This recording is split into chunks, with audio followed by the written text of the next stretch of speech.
पुण्याचे नाव घेतले की सर्वात आधी आठवते शिक्षणाचे माहेरघर आणि पेशव्यांचा गौरव असलेला शनिवार वाडा.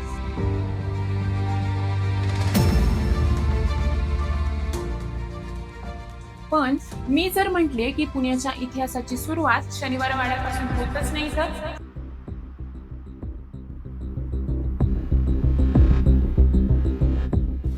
कारण शहराच्या मध्यभागी आज एक अशी वास्तू उभी आहे जी शनिवार वाड्यापेक्षाही जवळपास 1000 ते 1200 वर्ष जुनी आहे. पण एवढ्या वर्षांपासून शांत उभा असलेली ही वास्तू कधी पूर्ण का नाही झाली?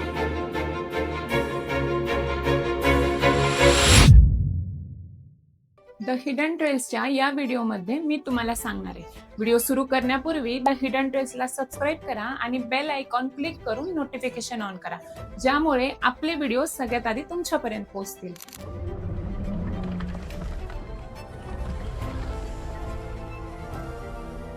ही वास्तू आहे पुण्याच्या मध्यभागी असलेल्या भांबुर्डे परिसरातील जंगली रोडवर असलेल्या पाताळेश्वराची.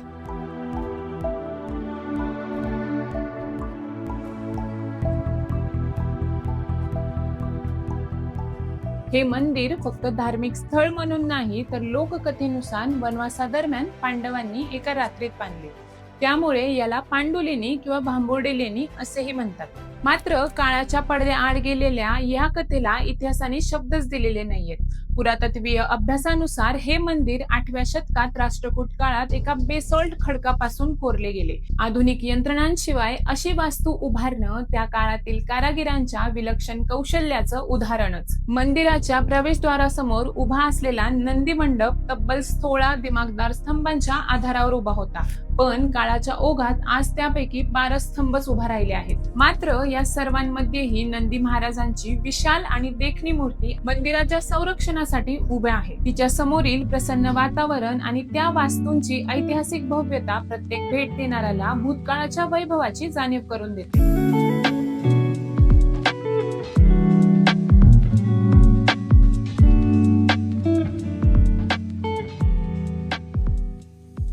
मंदिरात एकेकाळी सप्तमातृका, गजलक्ष्मी, त्रिपुरांतक शिव व शेषशाही विष्णू यांसारखे अनेक सुंदर शिल्पे होती. या मंदिराच्या भिंती कधी काळी दगडात कोरलेल्या अप्रतिम कलाकृतींनी सजल्या होत्या, पण शेकडो वर्षांच्या काळाच्या प्रवासात आणि त्या दुर्लक्षामुळे यातील बरीच शिल्पे जिजली, विद्रूप झाली, तर काहींचे सौंदर्य आजही केवळ अवशेषांपुरतेच जाणवते. विशेष म्हणजे काही अभ्यासकांच्या मते या मंदिरात ब्रह्मा, विष्णू आणि महेश या त्रिमूर्तींची स्थापना करण्याचा विचार होता.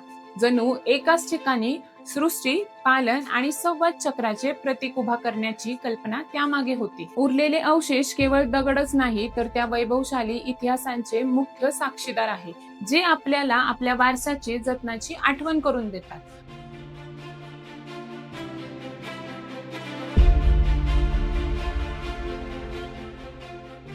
पण पाताळेश्वराचे सगळ्यात मोठे रहस्य म्हणजे हे मंदिर अपूर्ण का राहिलं.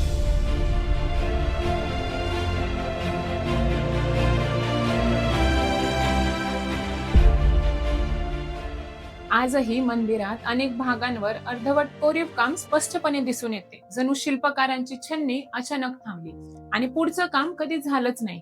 पण इतिहासकारांच्या मते यामागे राजाचा मृत्यू, तेथील झालेले अचानक बदल, थांबलेले राजाश्रय किंवा खडकांचा दर्जा मात्र मुख्य कारण आजपर्यंत समजलेलंच नाहीये.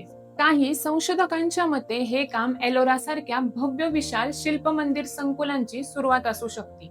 जर हा खरा अंदाज असेल तर आज दिसणारे हे पाताळेश्वराचे मंदिर त्या योजनेचा फक्त एक छोटासा भाग असू शकतो. एका बाजूला आधुनिक पुण्याची धावपळ, मेट्रो, उंच इमारती आणि दुसऱ्या बाजूला 1300हून अधिक वर्षांपासून हे आपल्या थाटात उभा असलेलं पाताळेश्वर मंदिर. हे मंदिर राष्ट्रकूट, यादव, ब्राह्मणी, आदिलशाही, मुघल आणि मराठा साम्राज्य, ब्रिटिश आणि आधुनिक भारत अशा अनेक ऐतिहासिक अजरामर काळांची साक्ष देत आजही उभा आहे. पण प्रश्न असा उभा राहतो की आज दिसणारे हे मंदिर संपूर्ण आहे का राष्ट्रकूटांनी पूर्ण परिसरात अशा प्रकारची इतर शैल्य मंदिर उभारण्याचा प्रयत्न केला होता? याचे पुरावे नष्ट झाले की अजूनही जमिनीखाली दडले आहेत? असे अनेक प्रश्न जवळपास 1300 वर्षांपासून पाताळेश्वराचे मंदिर आपल्याला विचारत आहे. खरंच या रहस्याचा उलगडा कधी होईल का, की हे गूढ अजूनही अनेक शतके इतिहासाच्या पडद्याआडच राहील? तुम्हाला काय वाटतं आम्हाला कमेंट करून नक्की सांगा. जर व्हिडिओ आवडला असेल तर लाईक करा आणि तुमच्या जवळच्या लोकांना शेअर करायला विसरू नका. तर चला मग भेटूयात पुढच्या हिडन ट्रेलवर.